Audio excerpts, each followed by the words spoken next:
Welcome to Survey Booker Sessions. Tune in to hear from people working in a range of industries and roles to provide you ideas that you can take away and use in your own business. I'm your host, Matt Nally, the founder and director of Survey Booker, which is the leading CRM and survey management system for surveyors. On this week's episode, we have the return of Nik Carle from Browne Jacobson, who came on in one of our previous episodes, and we're gonna catch up again and look at some different angles. So thanks for coming on today. I'm very pleased to be back, Matt. Thanks for asking me on. No, it's a pleasure. I think the last episode had some good traction. People enjoyed it, I think. So I thought it'd be interesting to catch up and see how things have shifted perhaps since we last spoke. Sure. So that's probably around a year ago now. I suppose the focus of today's episode is the sort of changing trends of negligence claims in surveying, because we very much obviously covered negligence claims in the last one. I suppose before we jump straight into that, for anyone that well, we've sort of hinted on it, I suppose, but if anyone that didn't watch the first episode that we did together, do you want to just introduce yourself briefly and what your background is, and then we can launch, I suppose, into negligence claims and the home survey standards? Yes, of course. I'm a litigation solicitor, and really for about 25, 30 years now, I've been specialising in professional liability claims against property professionals. So it's quite a focused practice area for me, and I started out doing claims against surveyors and valuers in the mid 90s, and have kept a consistent practice going for all these years. And it's been really interesting to see how that category of litigation has developed over these decades now. Yeah. So I'm Doesn't look. I can't imagine that. yes, it's been. I mean, there's been peaks and troughs, Yeah. but it has been a regular area for claims, and it's been a very interesting practice to be involved in. So day in, day out, I am advising surveyors and valuers on risks in their professional activity, and very often dealing with cases in court, going to trials, going to hearings, and representing surveyors. I should say I do some work on the claimant side, but most of my work is on the defendant side, so acting for surveyors and valuers. But it helps to see both sides of the fence very much. Oh, definitely. And then you can understand the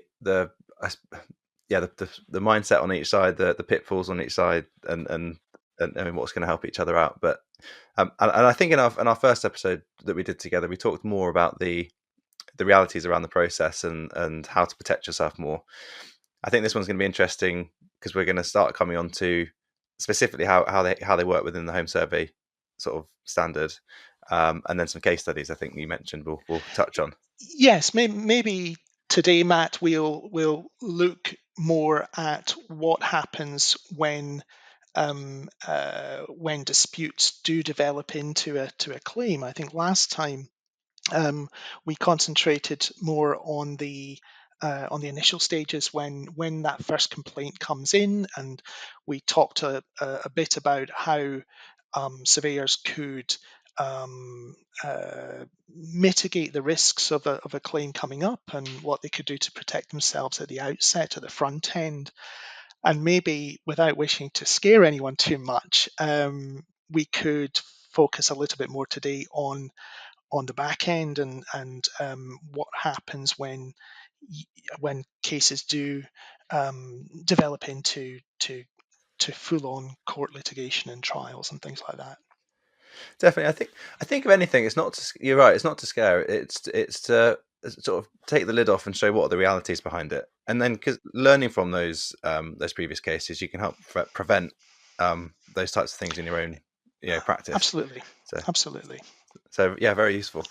Should we start with I suppose the home survey standards specifically? I know there's going to be a shift soon, where there's a review of, at the moment going on with the home survey standards and how that might change.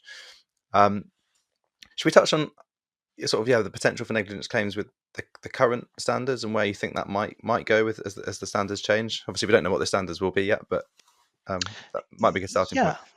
Yeah. I mean, I think the home service standard is really interesting. And if I maybe give um, a perspective from a litigation lawyer's viewpoint, uh, as to why the home service standard is so important.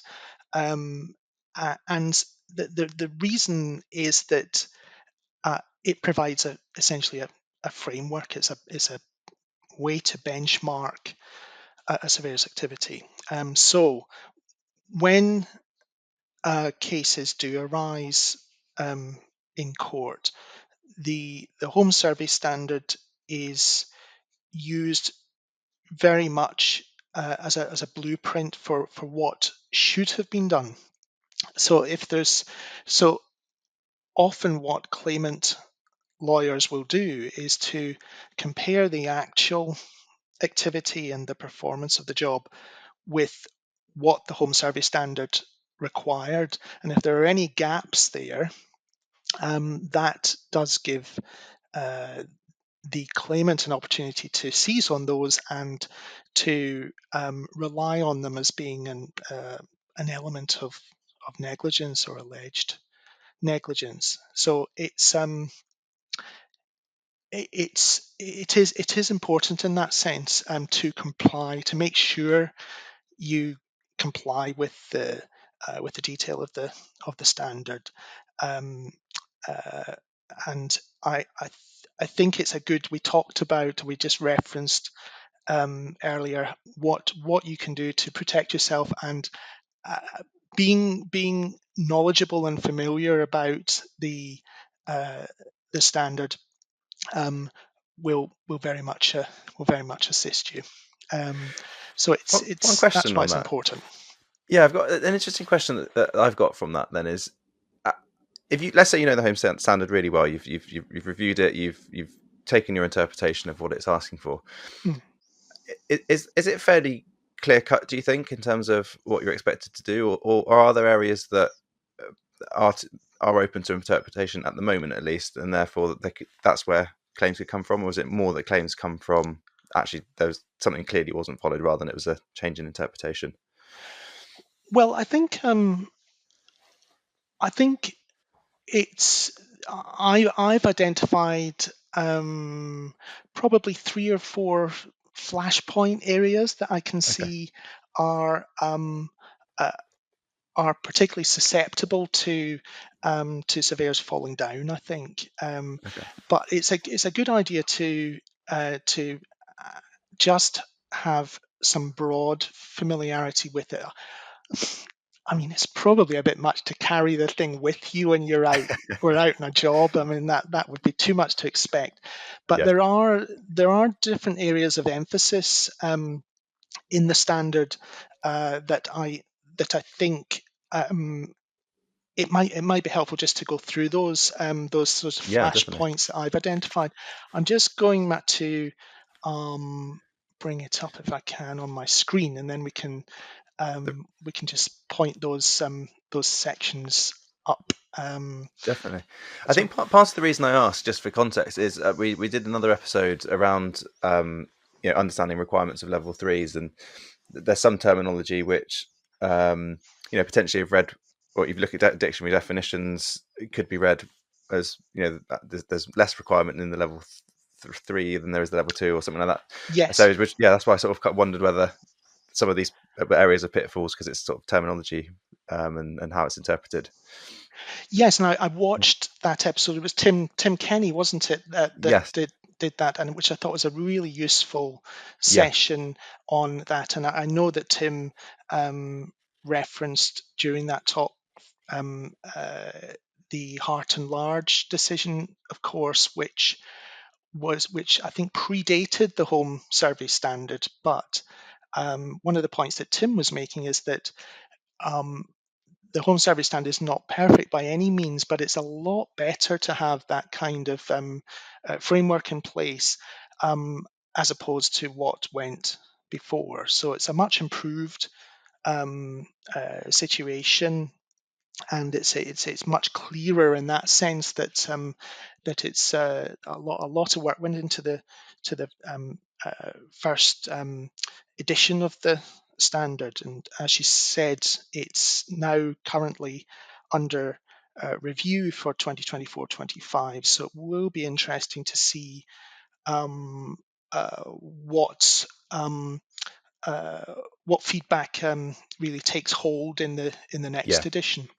Because there's no perfect standard for anything. If you, No, every even if you get it perfect for right now, the environment you're working in changes, and so it's always going to have to be iterated. yeah, exactly. And I think uh, the standard, I mean, it was created, what was it, 2019, and then came into force, I think it was 2021, Yeah, sort of in the midst of COVID. And so it had a kind of a spluttered start and a kickoff. And you're right. So, things do change, and we're sort of 4 or 5 years on now. So you would be expecting um, a significant update at this staging post yeah, time, I yeah, think. definitely. So yes, should we come on to the sort of the areas you've identified Yeah, as yeah.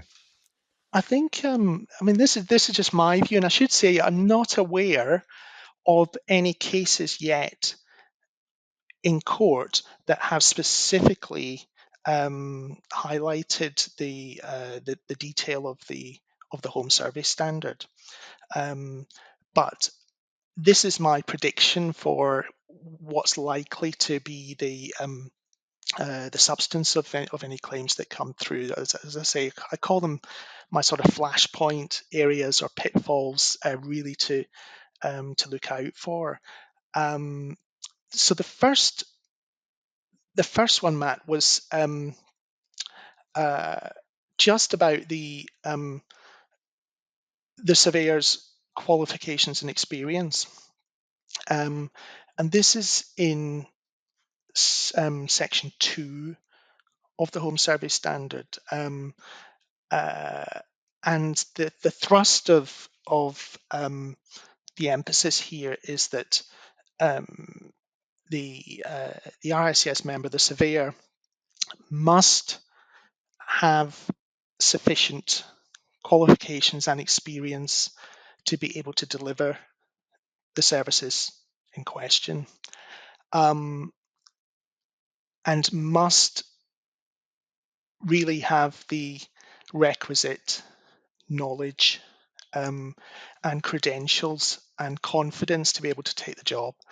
Now, there's been a lot of historic court cases on this theme, which is why I identify it, why it kind of leapt off the page. Hart and Large kind of touches on this as well. It's about the surveyor really asking themselves whether this is within their comfort zone, this particular job that's coming along. Um, where it often comes up is, for instance, if you've got if your bread and butter is doing um, uh, uh, reasonably um, uh, standard um, uh, inspections of more modern property, for instance, within a particular valuation band, um, maybe of reasonable complexity, but anything that's unusual, and Hart and Large was a very, very unusual property. I think it was on an island or something. It was very unique. Um, uh, And the surveyor there really should have stopped and asked himself, should I really take on this job? So, I mean, it could be complex property, heritage property, any sort of complexity that you're going to have to stretch yourself into is a danger territory from a claims point of view. And it's a difficult one because you might want to branch out into an area. So it's how do you transition to make sure you've done enough shadowing or working alongside someone to know that you've built that minimum level up to justify taking on a sort of more unusual case, on your own. So that must be a tough one to I call think because I think that's right. And in the cases that have gone before, um, there's even been one I can remember where it was a really big job for uh, an outlet centre, retail centre out of town. It was a valuation job, this one, but the surveyors concerned had just not had any prior experience, but they wanted the job because it was a big fee, and it was an interesting new area to delve into and to develop their practice. So they took the job, and then they took the view that they could just sort of learn on the job, and that this once they had done this first one, that would enable them to build their business and build their offering for future opportunities. But they did come seriously unstuck because they just didn't know the market, um, uh, didn't have enough of a base understanding to do a proper job. And that was a multi-million pound um, uh, error that was made. But so the principle does cut across to all cases, and it's emphasised in Section 2 of the Home Survey Standard that you really must have that uh, knowledge and ability, both in relation to the property and the locality as well. Locality is something that again is really highlighted in the home survey standard. Um, uh, so I think I that's suppose a actually on that note, one of the yes, difficulties is if you move home, so you used to live in, I don't know, Kent, and you've decided to move to Wales. Suddenly you're same time, but sorry, you understand properties, but the location's completely changed. So yeah, how do you yes, manage that transition? So there's things to think about there. yes, exactly. Uh, and it's not an optional thing in that requirement in the home service standard.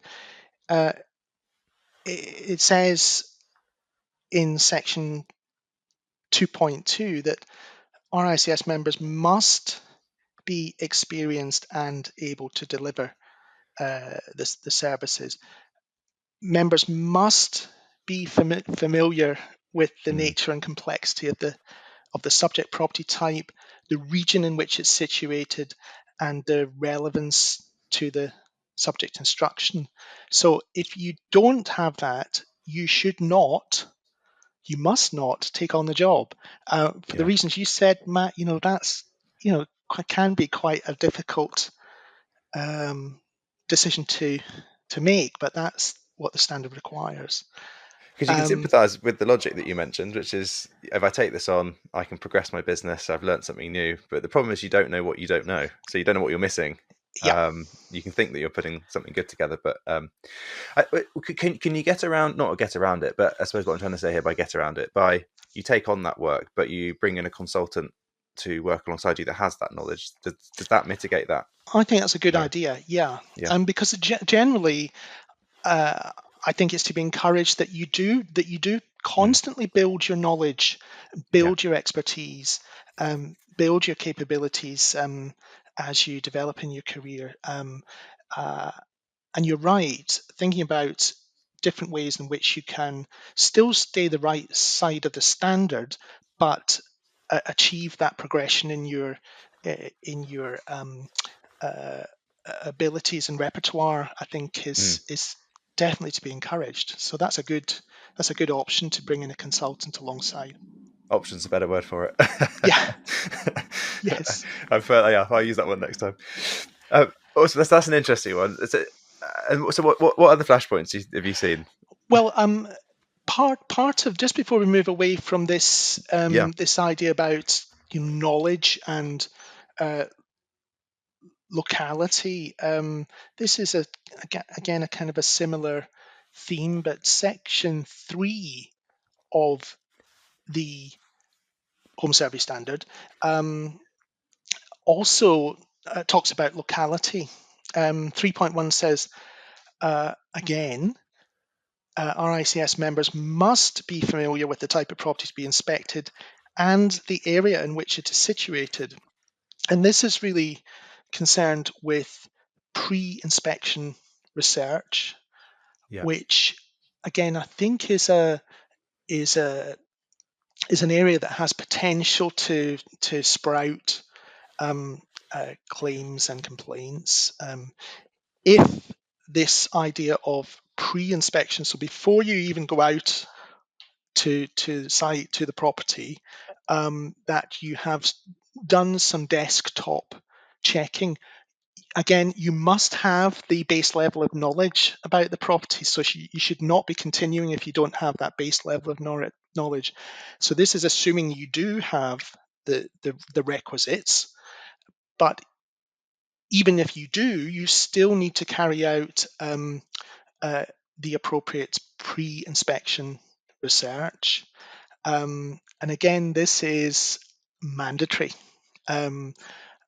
My instinct is it's maybe not been very closely observed as a requirement on a day-to-day level, but I don't know. That's just a sense I have. well, because you can imagine someone gets busy, they've run over from previous appointments the day before, they're catching up, and then they don't have time to do the pre-research. They get there, Hmm, and then maybe do it post inspection. yes, Are there ways that people can evidence, or surveyors can evidence, that they have done that research in advance?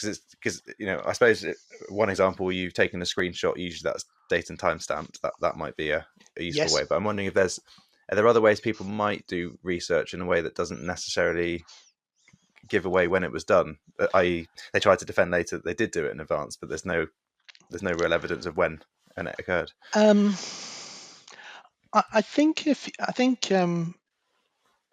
you have uh, a sort of quite ingrained methodology that in every case, Mm, in every job that you do have. I mean, if you're very familiar with the market and the type of property, then um, uh, the amount, the extent of pre-inspection research you're going to need to do is probably quite limited, but you still need to at least check that you've or check that box, as it were. As to how to evidence it, I think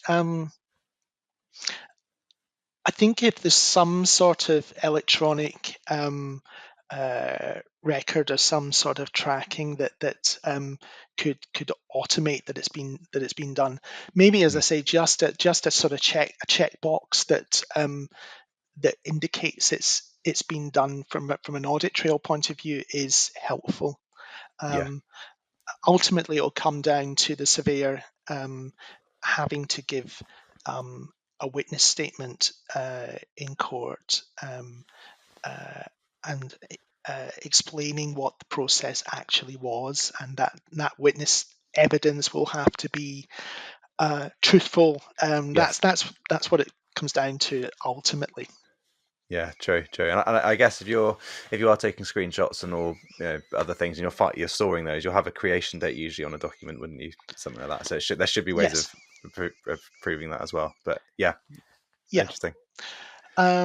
So pre-inspection research, I think, is really important.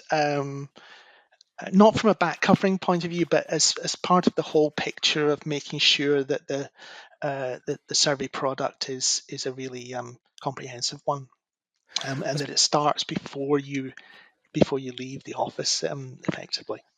I think it's giving you that context before you get there, rather than going in blind. So you've got certain giveaway things that you can look for as soon as you turn up. If it's I don't know, clay soils, you can look for certain types of shrinkage or bulge or heave or whatever it's called, that might be affecting the property. So without that, you might forget to look for those types of things. So you haven't had the flag beforehand. Yeah, I mean, that's right. You're kind of pre-warned, and you're alert to potential issues before you even arrive. I think that's a good way to put it. The one kind of topic where this has come up already a few times is on Japanese knotweed, and the type of uh, pre-inspection research that we're talking about here is heat maps and things for where knotweed is more prevalent in the country than in other areas, like South Wales, for instance, is um, notorious for prominence of knotweed. But again, if you're familiar with your market in which you're operating, with your catchment area, you should know that already. But you want to have access to your heat maps. And then this really brings us on to another kind of uh, subsection of pre-inspection inquiries, I guess, and that's really uh, getting information from the seller and or from the agent. And this is dealt with in 3.2 of the Home Survey Standard. And that says where relevant and practical, the owner and or the seller or their agent should be asked to provide appropriate information. And it goes on to talk about previous alterations, repairs, improvement work, planning permissions, um, uh, any relevant guarantees and warranties, and I think yes, knotweed uh, is given a special mention in this section, um, uh, and also about sort of neighbour disputes, rights of way, and this is where you kind of get an overlap with the what would be inquiries of the seller, so the conveyancer would usually pick up some of these things, but there is a definite blurring of what's down to the surveyor to establish, and what can be left to the conveyancers or the solicitors to sort out when the transaction's going through. But again, this is an area of emphasis in the Home Service Standard, and I think it's yet another area that could translate into claims. It's a good way for surveyors also to sort of um, um, be on their guard, and they can, if by asking more questions of the agent or the seller or the occupier, uh, it pushes potential responsibility away from the surveyor and into or over to the seller or the agent or the solicitor potentially. So that's a good kind of deflecting Yeah. tactic to protect yourself, is to ask as many questions as you can. Well, it's Um, interesting when you contrast this with the home report process up in Scotland. mm, The property questionnaire outlines or covers most of those aspects, and it's obviously the property vendor that's having to or the seller that's having to fill that in. So it does take a lot of the onus off, or the workload off. Having to go and find that information, because they're required. The seller is required to provide that in a document. yes. Um, so yeah, versus here, I suppose, where you've got to try and encourage people to hand over information where they're not necessarily forced to as part of the surveying process normally. Exactly. Yeah.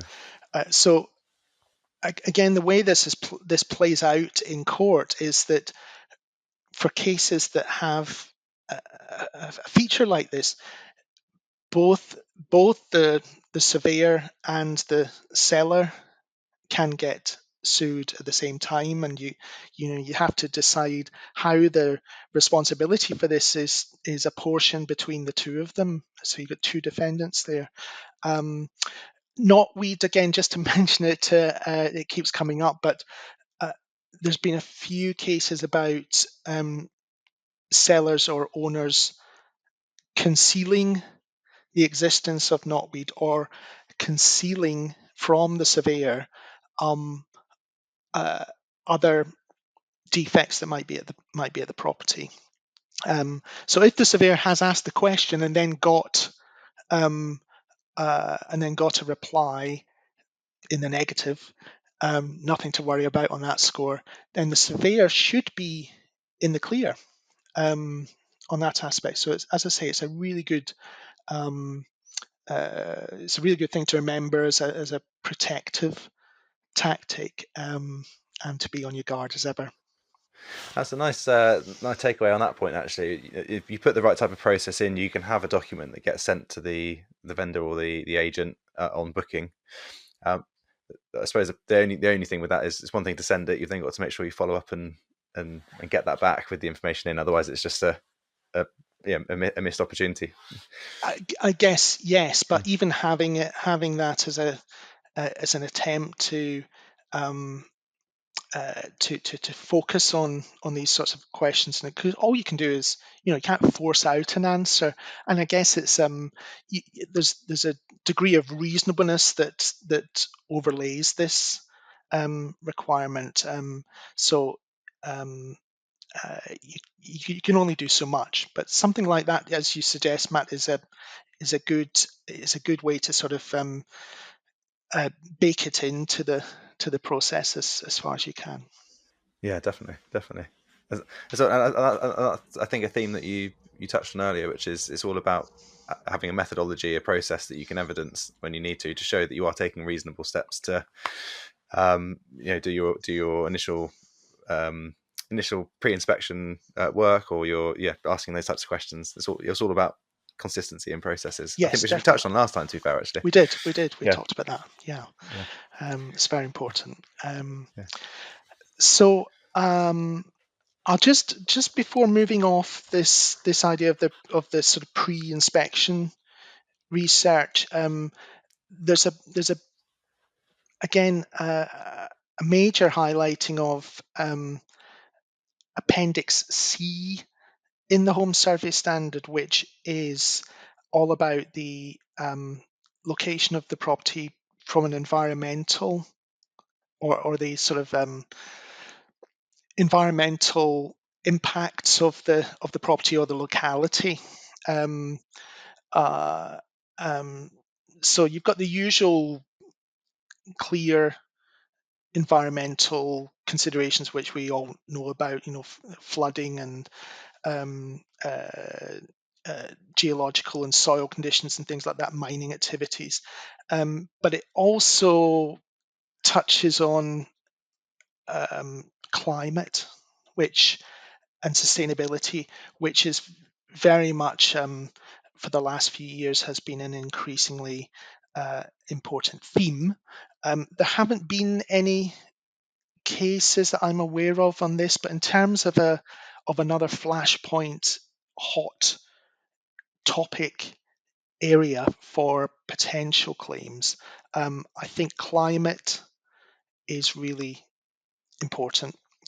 Climate and energy saving considerations.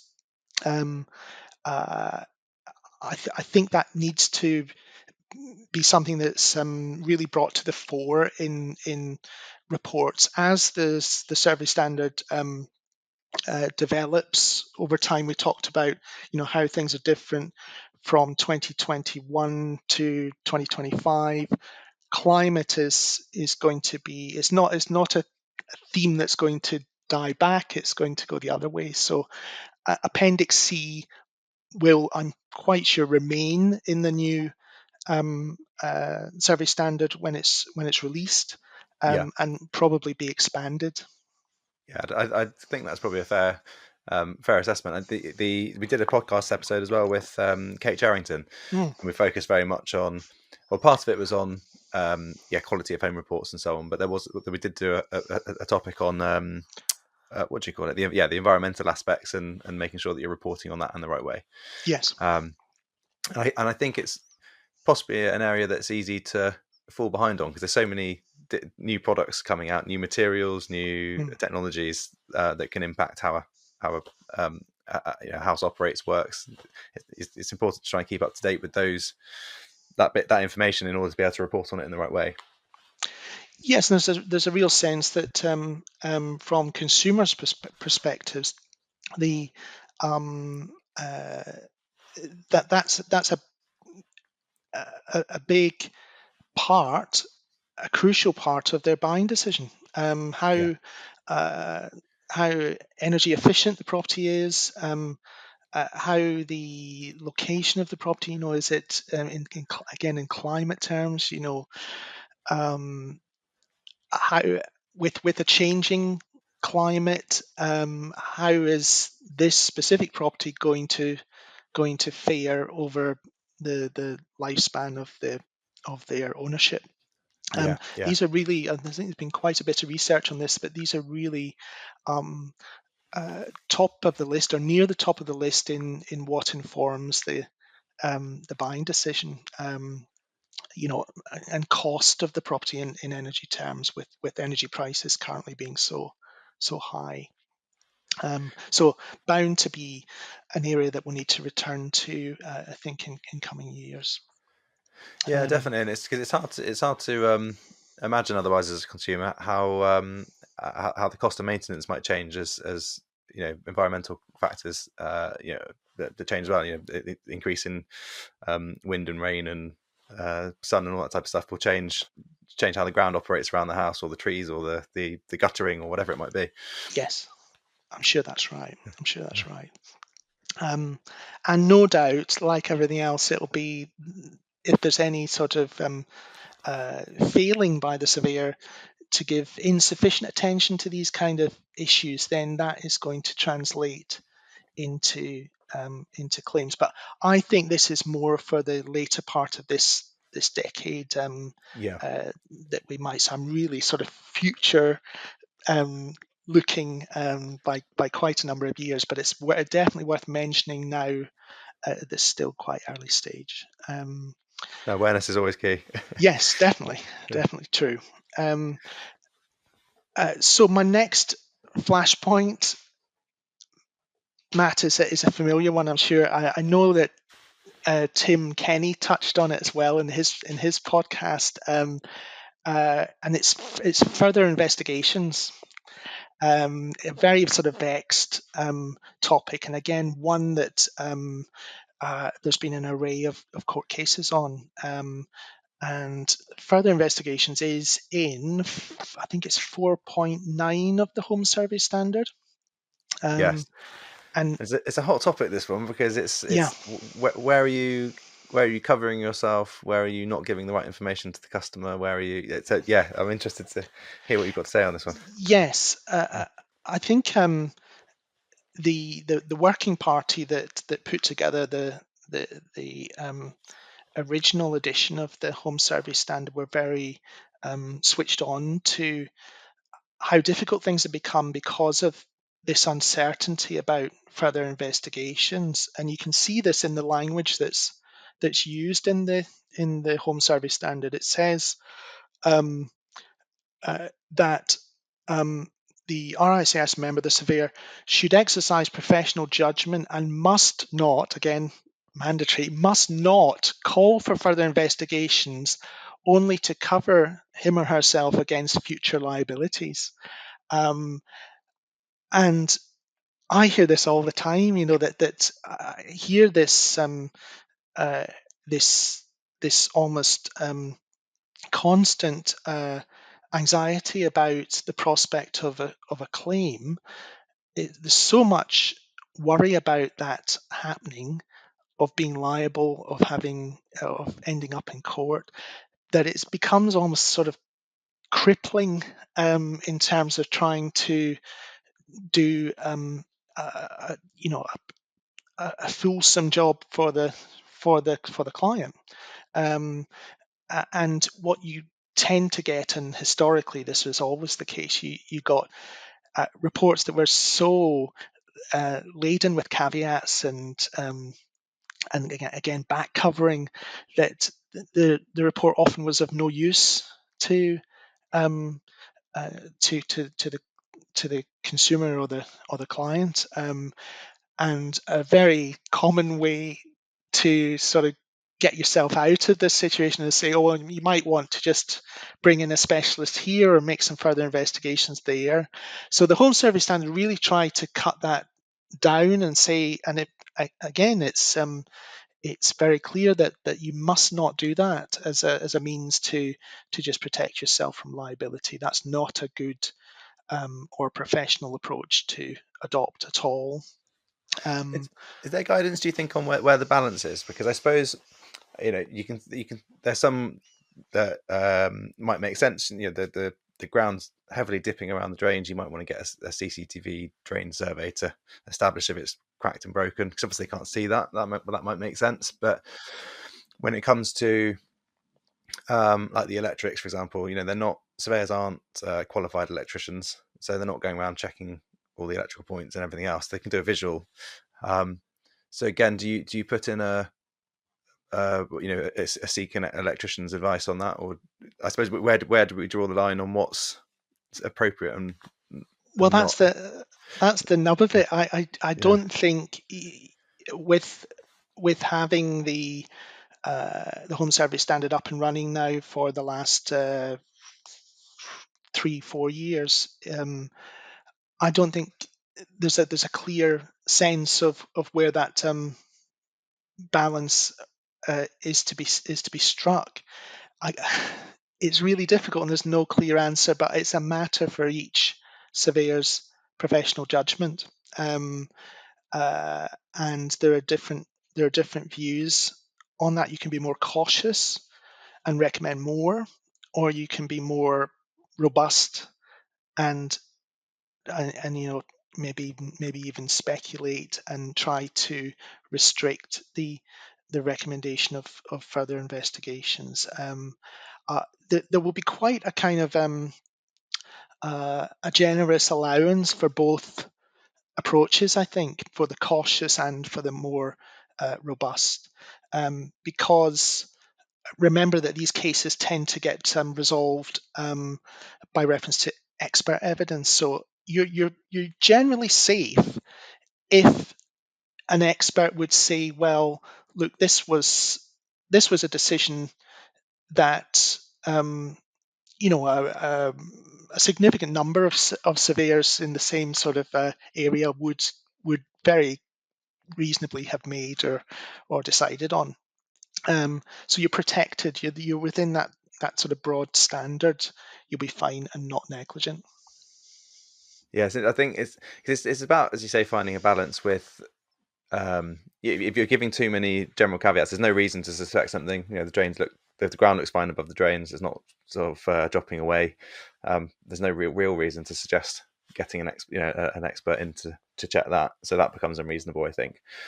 And you're right. It's about ensuring, as an industry, it doesn't become to a point where consumers go, "There's no value in the majority of home surveys. I'm not going to get one," because then the industry can't operate. Then you have to be able to have a report that someone is confident to put out there, saying, "Yeah, this is what I've seen. This is a true reflection of now," and you don't need to go and get 10 other people in after me. Maybe just one for that area. A lot of it, I Yeah, think, is about confidence. Is a good word. Professional confidence. You're qualified, you're trained, you're able to do this. Just do it. That's what you're being paid for. Even if you're wrong, that doesn't necessarily mean you're negligent. You need to be really seriously off the pace and off the mark to be found negligent. So it is just about having more confidence when you're reporting in yeah, your yeah. in your abilities and your training. Actually, should we touch on that point then, sort of where the line goes between something being wrong and something being negligent? Yeah. Because I think that possibly will help people understand why, where the realities fall and how worried do they need to be day to day when they're giving Yes. a confident opinion, I suppose. Yes. I mean, there is a difference in this context between making a mistake and being negligent. It's quite a big difference, actually. It's hard. It's hard to be negligent. Uh, but you're only negligent if you make a mistake that no other ordinarily competent surveyor would have made in the same circumstances. So it's this idea of a professional body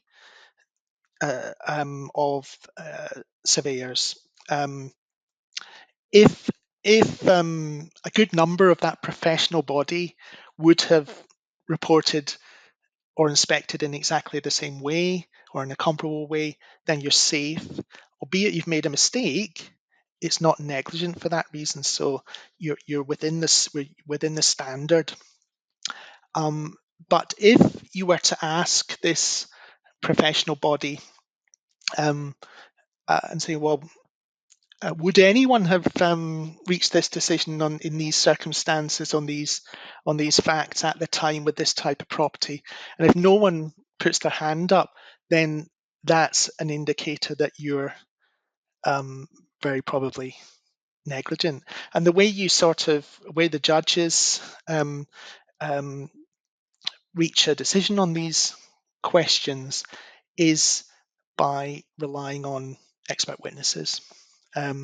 So expert witnesses come along and speak as to what the body of professional opinion is about this particular aspect or decision that was made. So that's the difference between just making a mistake and actually being negligent and liable in I think court. that's really useful to know that. I think, yeah, Mm. and that context gives you a bit of more confidence to put things into reports and not have to caveat, because you understand. Yep, I think most people would come up with the same conclusion. That's safe to go ahead Yeah, with. it's a kind of Probably would. Yeah. like a safety in numbers type of Yeah. mindset, really. Yeah, definitely not alone. Exactly. Are there? But I suppose before we come on to potential case studies, are there any other flashpoints? I think we covered quite a few there. To be fair. Just Yeah, one last one that I'd mention, yeah. and it's again, there's been a few cases historically that just makes me think that this is uh, uh, worth focusing on, and it's to do with the grounds of the property. So outside the property, garden, general grounds in the area, and if um, if you look on pages 32 and 33 of the Home Survey Standard, um, uh, this is the part that gives you a description of the extent of your inspection that's expected, depending on whether it's a level 1, a level 2, or a level 3. And I'm looking here at the grounds. So obviously, if it's just a level 1, the inspection of the grounds it can be quite cursory. That's anticipated. But if you get through to level 3, the requirement is that you should perform a comprehensive inspection of the grounds. Um, uh, and the reason why I think this is important is that there have been a few cases about knotweed. We've talked about knotweed and things like that, what's growing in the garden. But there's also been some cases about what's going on in the adjoining property and the boundary of the property, and how the threat from a property that you're not inspecting, that's next door or neighbouring or adjacent, how that impacts any warning that you need to give in your report about the subject property. Um, Now, again, this is a really difficult balancing exercise, I think, because it's hard to know what the limits are. Are you expected to go on, say, on a level 3? Are you expected to try to get access to the neighbouring property? What if a kind of a retaining wall is located on, the right at the boundary of the property at the back? Um, are you supposed to go and inspect it from the other side and things like that? So lots of question marks there, which gives rise to uncertainty from a legal liability point of view. But um, I have noted that quite a few cases have arisen that have concerned what's going on the periphery and not on the subject property. I suppose, but that's what becomes interesting with this is if you're starting to do more. Historically we've had you might look at something from the ground with binoculars, then pole cameras, and potentially now drones can go even higher. Drones, yeah. Where does the boundary sit in terms of Mm, obviously your potential viewpoint has now expanded much wider. So again, if yes, you can see stuff, where do you cut that off? You can see. You're not going to see Japanese knotweed from 5 doors no, away, possibly from a drone, but something along those lines. If you can see something 5 doors down, where do you draw the line? no, And what you can see.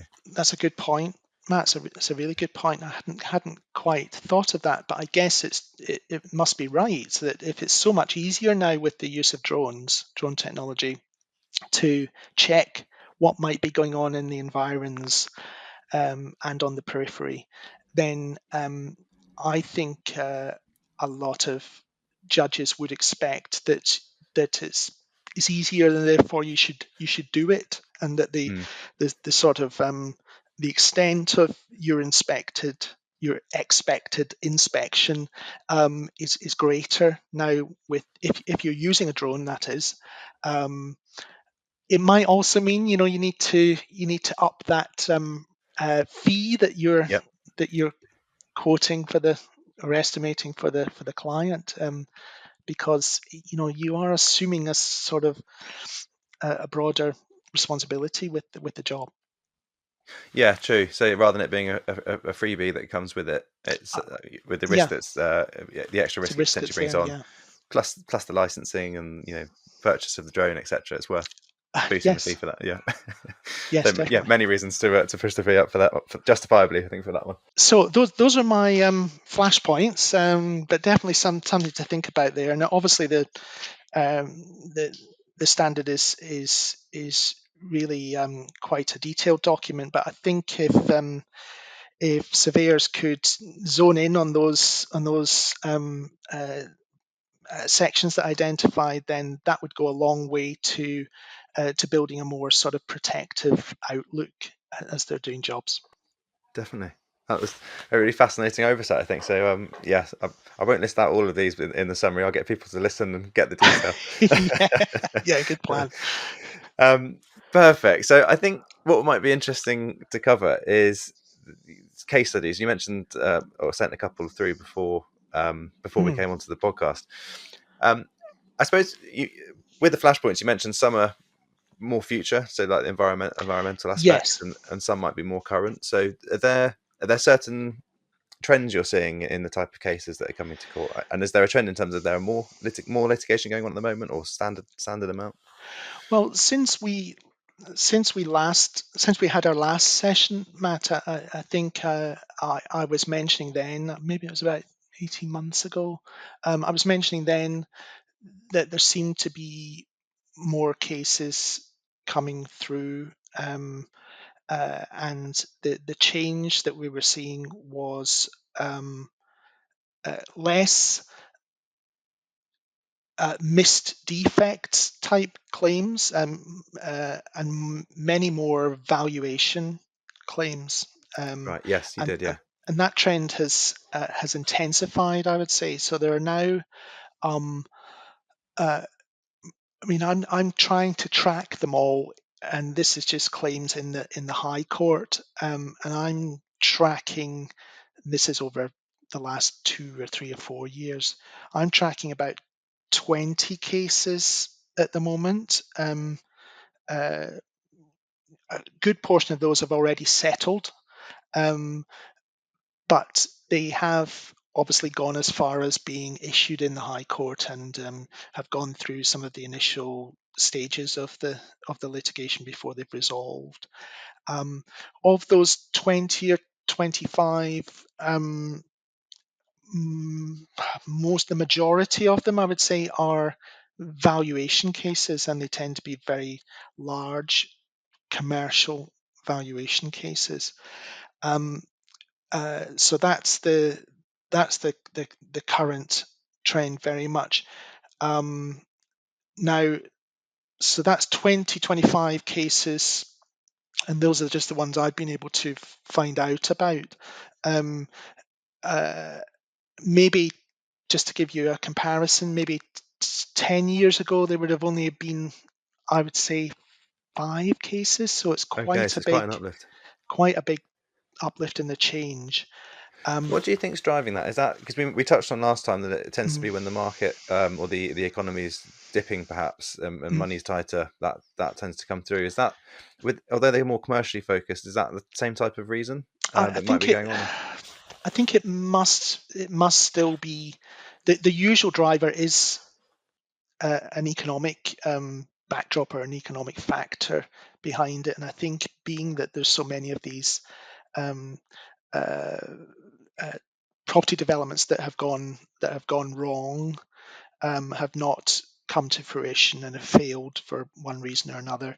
And this is the kind of attempt by suing the professional. This is the attempt to salvage something from a failed development or an investment or a project.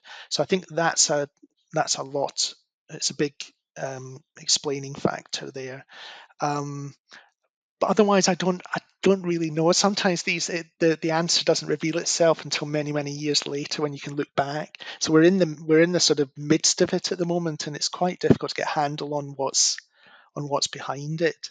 But there's definitely this very notable uptick in the number of claims. And I'm only talking about high court claims. You know, if you've got 25 big cases in the high court, um, I'm imagining there'll be hundreds and hundreds in the county courts throughout the country. So it's really a sizable change. Yeah, what's the typical reason with valuations? Is it overvaluation, undervaluation, or Almost always overvaluation, and really surprisingly, I mean, the extent of the overvaluation is, in the cases I've been just investigating, it's huge. You know, it's like um, uh, they um, they reported the valuation was 9 million, and the expert that comes along and says, "Oh no, actually the the true value they should have reported was 1 million."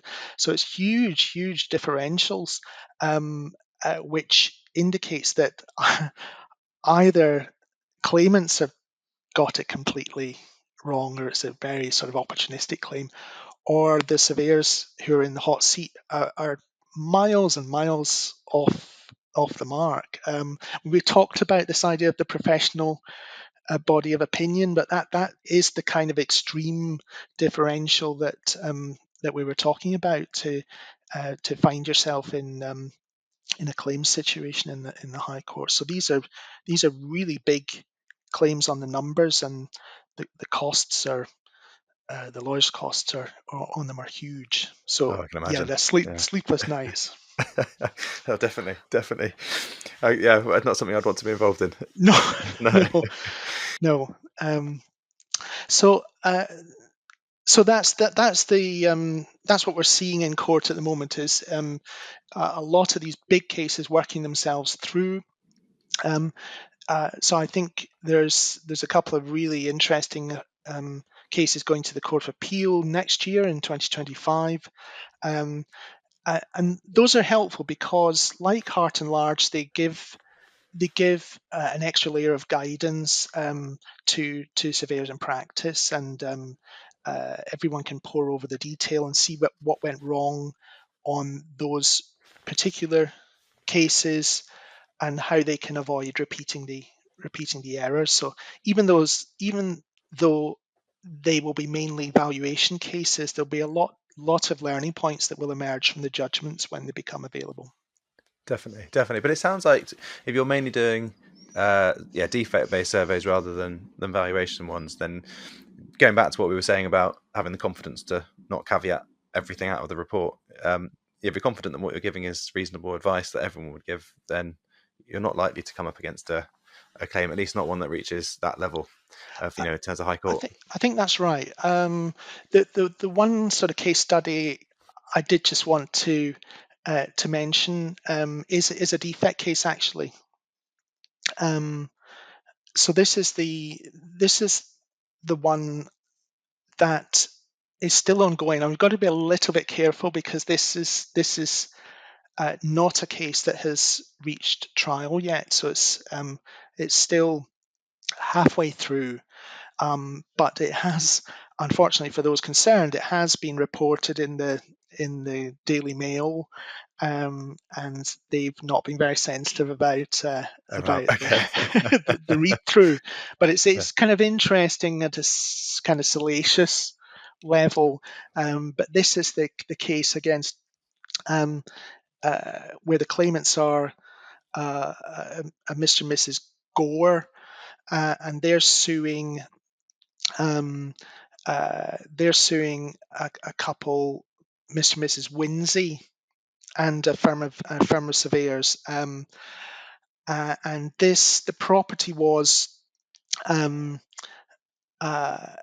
former coach house. I'm just trying to remember where it was. I think it was Reading. It's the old vicarage, it was called. And the purchase price was 2 million. So this is quite a nice heritage property. And this case is interesting because, and it brings us back to one of our earlier points about concealing, because the allegation, the case here, the surveyor has been sued, but also the sellers have been sued. And what the claimant, I think it's Mr. Gore, he alleges that that the sellers, who were Mr. and Mrs. Winsey, that they made a misrepresentation, and that Mr. Gore only bought the property because he believed and he understood, relying on the representations of the seller, he understood that it didn't have any significant defects. And the allegation is that was untrue, and that the allegation is, it's only an allegation, is that the fact of the matter was that the property suffered extensively from dry rot, and also that it was structurally unsound, and that the Winseys, the sellers, failed to disclose this. And there is a sense in the case that they actively concealed, allegedly actively concealed, the existence of the works. Now, really important to say that the sellers completely deny this, flatly deny this. So this is still a case to be tested at trial.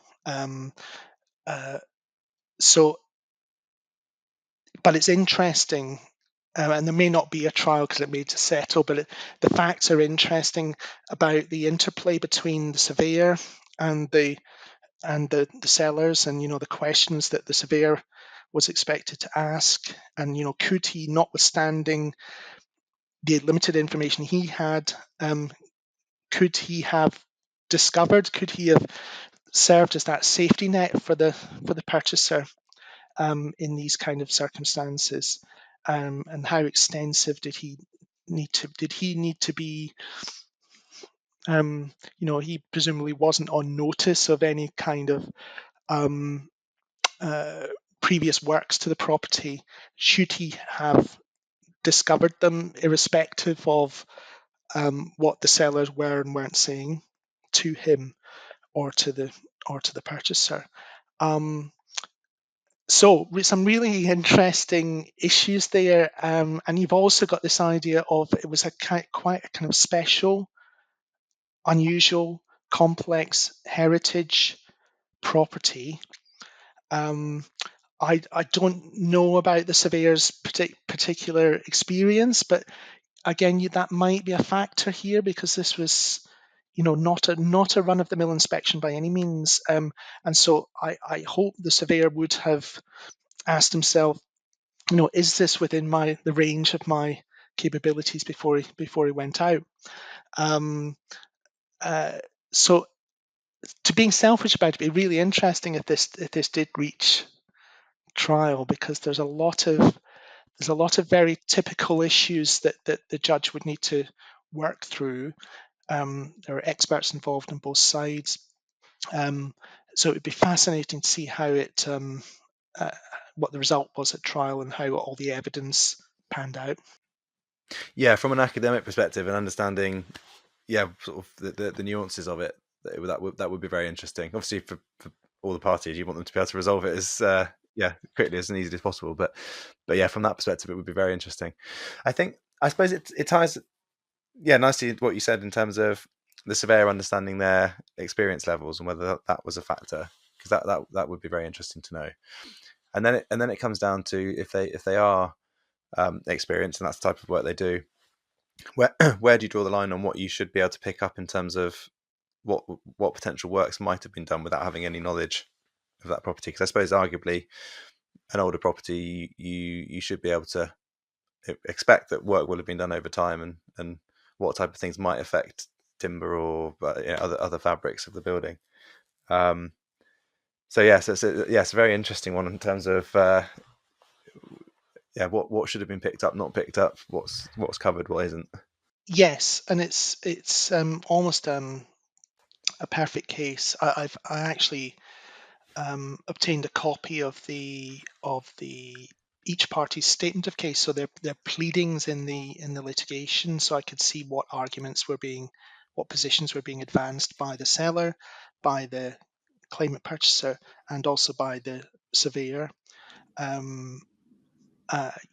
know for the surveyor, he's taking every point that you would expect him to. So he's referring to his terms of engagement and any limitations that are in there at the start. He did get his terms of engagement signed in advance, and it looks like he had his processes all nicely ordered, as we would want to see. But so there's maybe 4 or 5 very typical issues that that almost always crop up in these severe cases in court. But it would be useful to have a trial on this, because I'm sure you would get some developing of the law in this area for the guy. But you're right. Yeah. We can't so wish for that. I mean, I hope they do get it. They do get it settled. Yeah, but I know exactly what you're trying to say.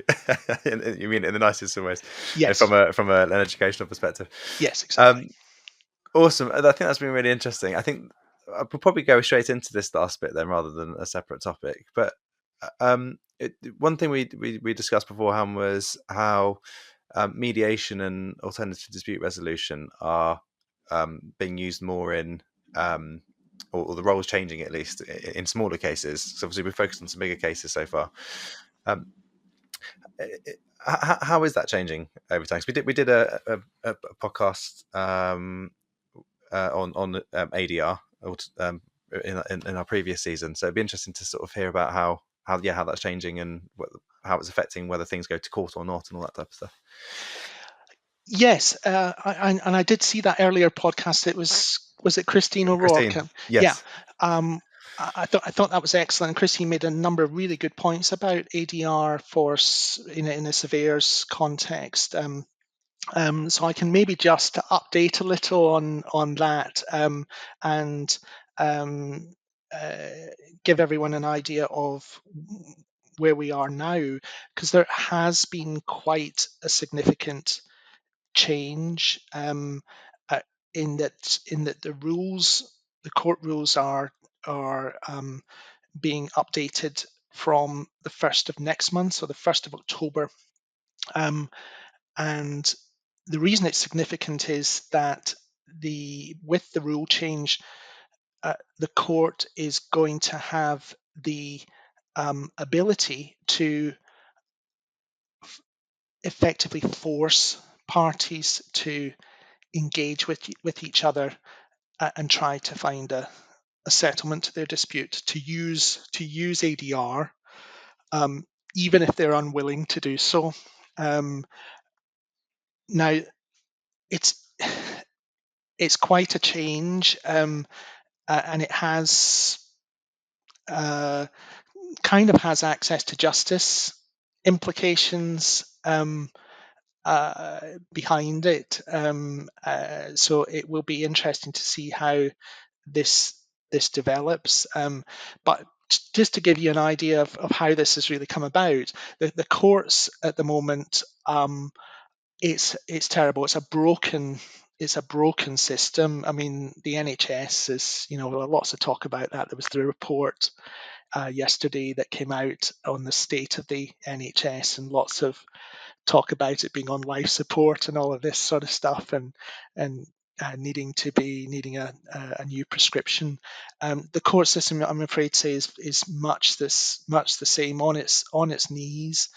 The backlog is into years, 18 months at least, before you get into in front of a judge. So the system needs to find a way to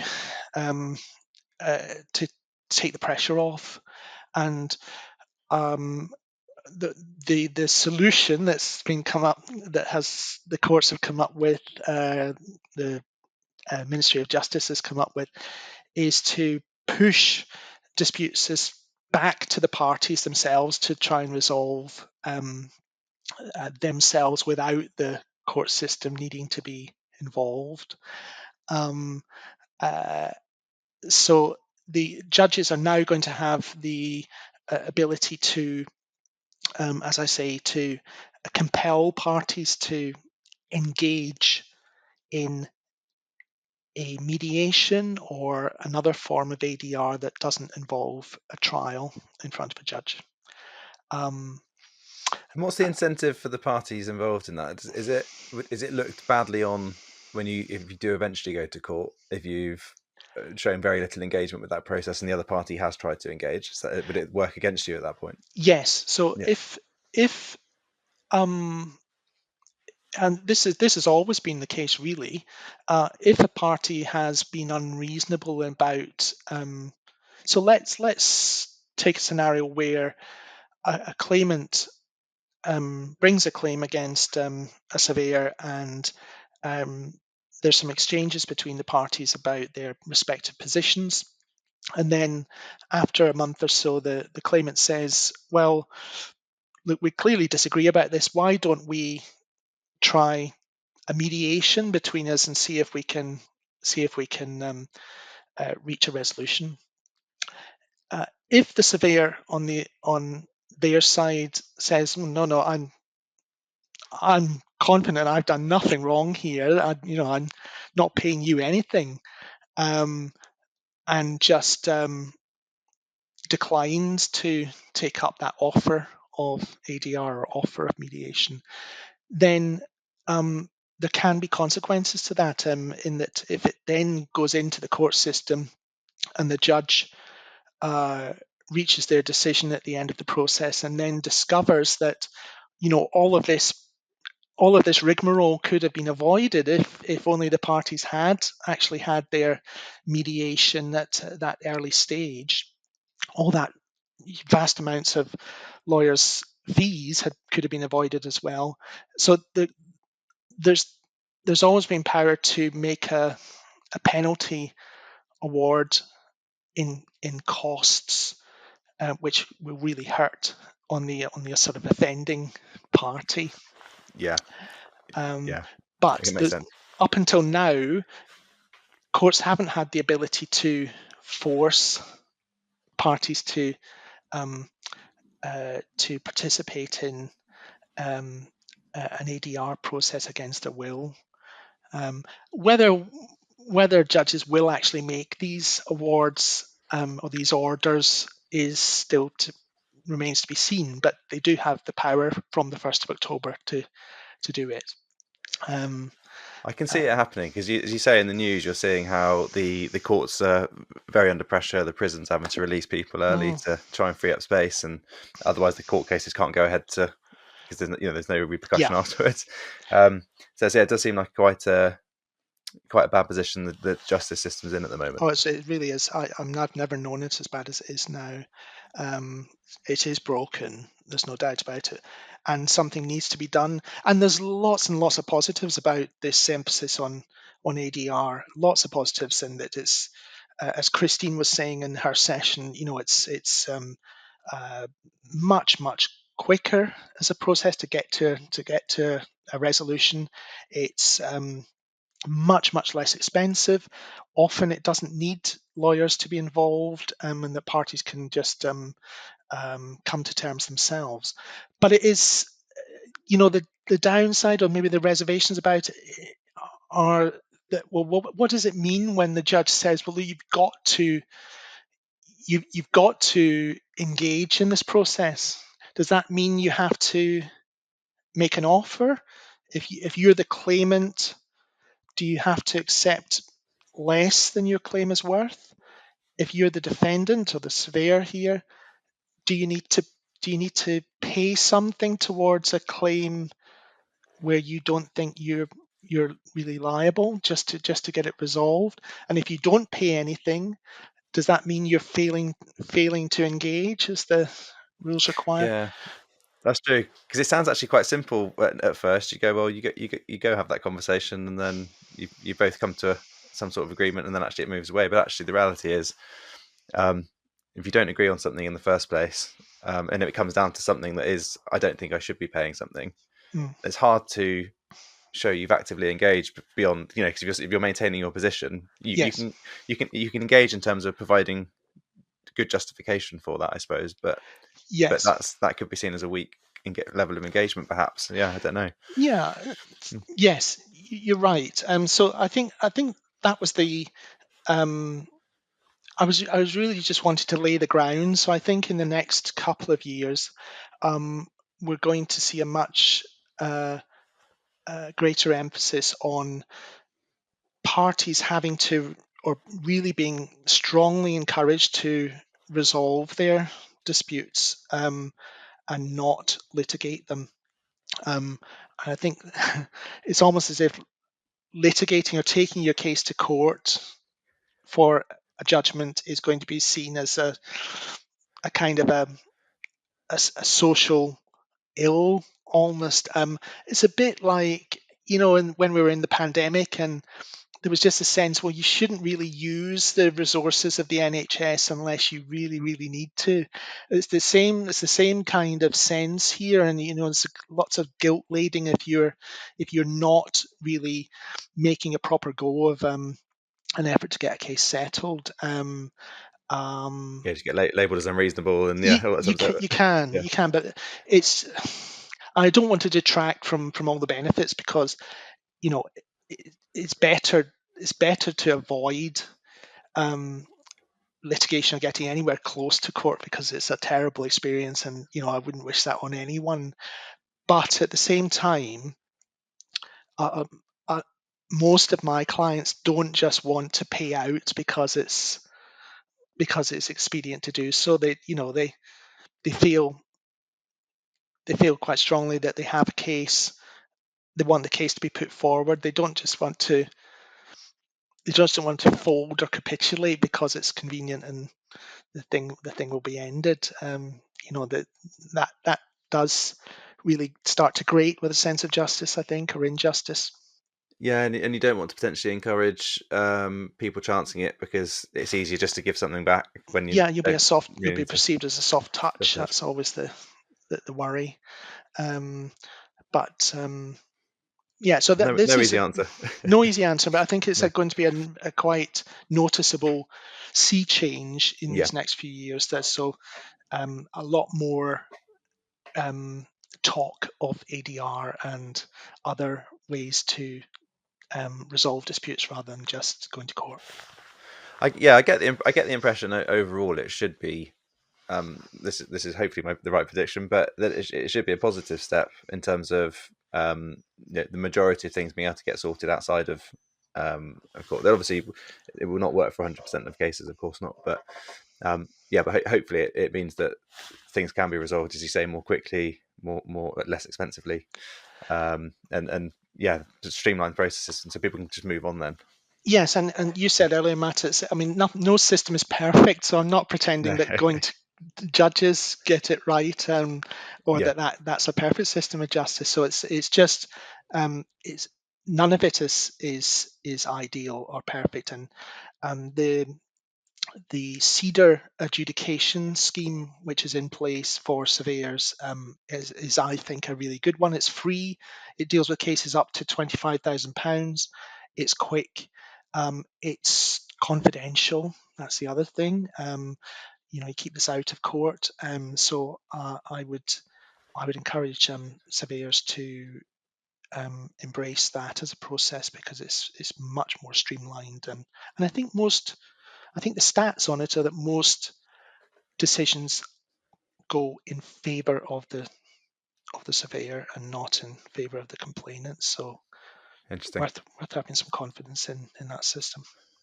Yeah, definitely, and the confidence to again go and do a good job with a Yeah. report that can be relied on. Yeah, Yes, quite. yeah. Awesome. I think it's been a really, really fascinating episode, hearing all the flashpoints and some of the stuff that's going on and where the future's going in terms of the processes. So thanks very much for coming on today and discussing it again. And I'm sure we'll touch base again in a couple of years and see how things have moved on with Yes, ADR. a pleasure. I can go back for a third episode. Definitely. If anyone wants to get in touch, just like last time, what's the best way to drop you a message if they have got any concerns or queries? Well, I'm very active on LinkedIn, so I would encourage anyone to just connect with me on LinkedIn and message me there. There's a lot of content, and I'm always happy to engage and keep my finger on the pulse as to what's going on in the profession. So that's the best place to find me, I think. Awesome. Well, thanks again, and I look forward to catching up soon. Okay, thanks, Matt.